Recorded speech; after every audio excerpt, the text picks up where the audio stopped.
আমাদের প্রিয় নবী সাল্লাল্লাহু আলাইহি ওয়াসাল্লামের চাইতে সুন্দর কুল কায়নাতের মধ্যে আর কে ছিল, আর কে হবে? কথা বলেন না। প্রিয় নবী সাল্লাল্লাহু আলাইহি ওয়াসাল্লামের চাইতে সুন্দর আর কেউ আছে? হযরত কাব ইবনে মালিক রাদিয়াল্লাহু তাআলা আনহু বলেন, আল্লাহর নবী সাল্লাল্লাহু আলাইহি ওয়াসাল্লাম ইযা সাররা ইস্তানারা ওয়াজহুহু, নবীর সাহাবী কাব ইবনে মালিক বলে, নবীজি যখন হাসতেন নবী সাল্লাল্লাহু আলাইহি ওয়াসাল্লামের পুরো চেহারা মোবারক নূরে নূরে ভরে যেত, আলোয় ভরে যেত, আলোয় ভরে যেত। কান্নাহু কিতাতুম মিনাল কামার। হযরত কাব বলেন, আমার মনে হতো যেন চাঁদের একটা টুকরা প্রিয় নবীর চেহারা,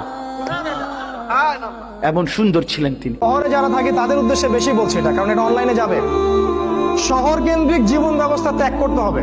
শহরে আপনি বাঁচতে পারবেন না, টিকতে পারবেন না, শহরগুলো ধ্বংস হয়ে যাবে। আল্লাহ পাক বলেছে, ওয়াইম মিন ক্বরিয়া ইল্লা নাহনু মুহলিকুহা ক্বাবলা ইয়াউমিল কিয়ামাহ, কিয়ামতের আগেই প্রত্যেক নগরী আমি ধ্বংস করে দিব, আল্লাহ পাক বলেছে। শহর থাকবে না, প্রত্যন্ত জায়গায় চলে যাওয়ার চেষ্টা করেন, গ্রামের বাসা ওইদিকে প্রজেক্ট করেন, ছোট ছোট মুসলিম কলোনি। বোরকা পরে টিকটক করা আর বিসমিল্লাহ বলে সিগারেট খাওয়া একই কথা।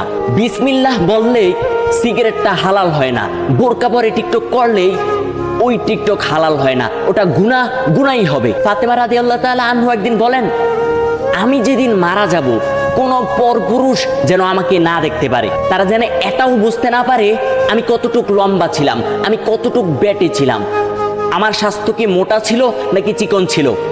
কিন্তু এই যুগের মেয়েরা টিকটকে নিজের শরীর, নিজের ফিগার দেখাতে ব্যস্ত।